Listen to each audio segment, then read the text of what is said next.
এরা আমাদের কালীপুরের সব ছেলে, সক্রিয় কর্মী, বিজেপি ভারতীয় জনতা পার্টির সক্রিয় কর্মী। দেখুন জান পান দিয়ে লড়াই করছে এসব ছেলেগুলো, পিছে হাঁটার ছেলে নয় একটাও।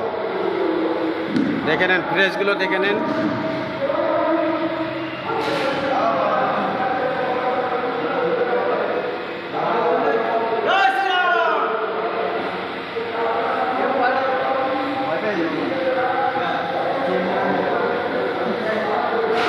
এই ছেলেটা পুরো জান দিয়ে লড়াই করছে বিজেপিটাকে, জান পান দিয়ে এই জায়গায় নিয়ে এসছে আমাদের কালীপুর বুথে।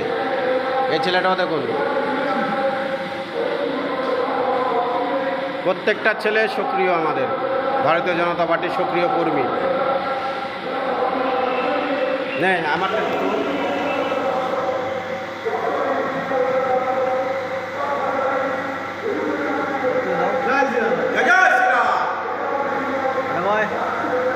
এই ছেলেটাকে সামনে ইলেকশনে এমএলএ পদে দাঁড়ানো করা হবে।